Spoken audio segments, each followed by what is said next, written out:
역시 잘못된 표현이라는 걸 우리가 알 수가 있습니다. 이게 이제 그 유명한 닥터 벌스턴의 인트루전 스프링인데요. 우리가 인트루전을 하기 위해서 어떻게 우리가 작동시키는지 한번 한 단계씩 알아보도록 하겠습니다. 술자가 원하는 것은 50g 정도의 인트루시브 포스를 예를 들어서 원한다고 우리가 생각을 하지요. 그러면 이렇게 패시브하게 만들어지는 인트루전 스프링에 우리가 50g이라고 하는 힘을 가합니다. 가하게 되면 이 초록색 스프링이 이런 식으로 변형이 되겠죠. 그래서 이제 힘을 제거하면 이게 다시 이렇게 내려올 텐데 다시 내려오지 않도록 영구 변형을 시켜서 이런 식으로 스프링을 접습니다. 이런 식으로 스프링을 접게 되면 이게 이제 여기다가 반대로 이제 50g이라고 하는 액티베이션 포스 시스템을 주면 여기에 와서 다시 걸리게 될 것이고요. 다시 힘을 제거하면 원래 위치대로 다시 올라갈 거니까 올라가지 못하도록 여기에다가 리게이처를 합니다. 그러면 술자가 손가락을 이용해서 밑으로 이렇게 가한 50g이 여기다 걸어 놓게 되면 이 스프링은 이 치아를 이퀄 앤 아포짓 포스로 50g 인트루전을 시키게 될 것입니다. 그래서 이 스프링과 브라켓 사이에 나타나는 이게 작용 반작용이 될 것이고 이 빨간 포스 시스템이 치아에 가해지는 디액티베이션 포스 시스템이에요.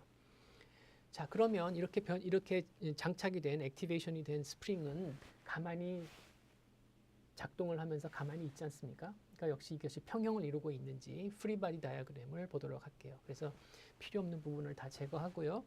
작동이 된 스프링에 여기 이제 이쪽에 힘이 가하게 되는 걸 우리가 알 수가 있습니다.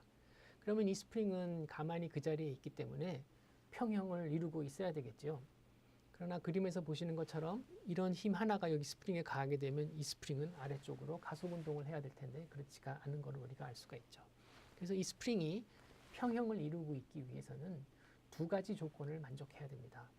그 첫 번째 조건은 이 스프링에 가해준 모든 힘의 합이 같아야 합니다. 그래서 이쪽에 또 고정이 되어 있죠. 스프링이 그 억실러리 튜브에 들어가 있으니까 그쪽에서 어떤 미지의 힘이 가해져서 이것이 이제 평형을 이루고 있어야 합니다. 그래서 그 힘을 구하기 위해서는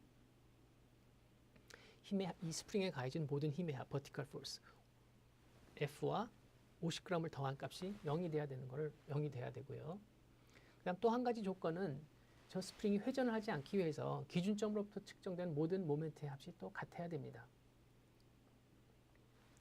그래서 그 기준점을 예를 들면 이쪽에다가 놓고 우리가 모멘트를 한번 측정해 보도록 하지요. 그래서 모멘트를 측정해 보면 이 포스에 의해서 생기는 모멘트는 0이죠. 거리가 0이니까.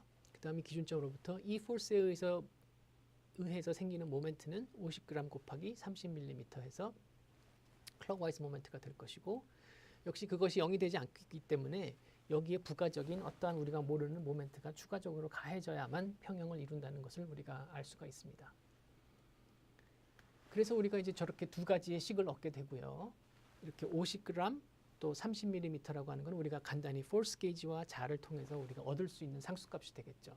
그래서 저 50과 30이라는 걸 알고 모르는 F와 M이 있는데 두 개의 식이 있기 때문에 이제 우리가 쉽게 이거는 2원 1차 연립방정식이니까 우리가 답을 구할 수가 있다는 것을 우리가 알 수 있습니다. 그래서 모멘트 포스 값이 1500g/mm, 이쪽은 50g 이렇게 가고 있는 걸 우리가 알 수 있습니다. 그래서 이런 식으로 평형 법칙의 두 가지 조건으로 정력학적 평형 법칙으로 우리가 문제가 해결이 되지요. 이런 문제를. 그래서 이러한 해결이 되는 것을 정력학적으로 알 수 있다. statically determinate system이다. 이렇게 표현을 합니다. 그래서 statically determinate system은 자와 force가 있으면 나머지 모든 모멘트와 이런 구방에 나타나는 force를 우리가 간단하게 계산해낼 수가 있습니다. 그래서 스프링은 이제 이런 식으로 평형에 지금 있게 되죠. 그래서 치아에 가해지는 힘을 알기 위해서는 이 힘을 방향을 다 반대 방향으로 바꾸게 되면 이런 식으로 되게 되겠고요. 뉴턴의 3법칙에 의해서 이 빨간 포스 시스템이 이런 식으로 치아에 가해지는 포스 시스템이 되겠습니다. 그래서 전치부에는 인트루전, 구치부에는 익스트루전, 그 다음에 팁백되고자 하는 모멘트가 이렇게 가고 있는 걸 우리가 분석을 통해서 알 수가 있습니다. 자, 그러면 이 빨간 포스 시스템에 의해서 각각의 세그멘트가 그러면은 어떻게 움직일까? 그거를 우리가 또 알기 위해서는 이 힘이 CR에서 어떻게 작용하는지를 알아야 되겠죠. 그래서 CR의 위치를 우리가 뭐 예를 들면 5mm 이런 식으로 우리가 측정을 해서 구했다고 치죠.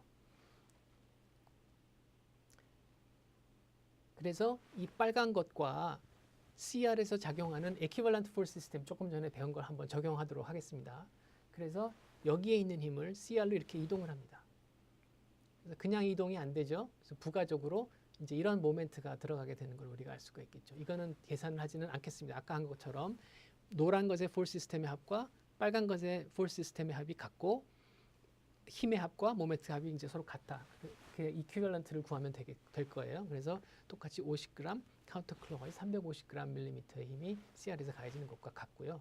그러니까 여기다가 이렇게 힘을 가하는 것은 이 인트루전도 되면서 이 카운터 클럭와이즈로 이 지하가 이렇게 회전하면서 인트루전이 된다라고 하는 걸 우리가 알 수가 있죠. 이 경우는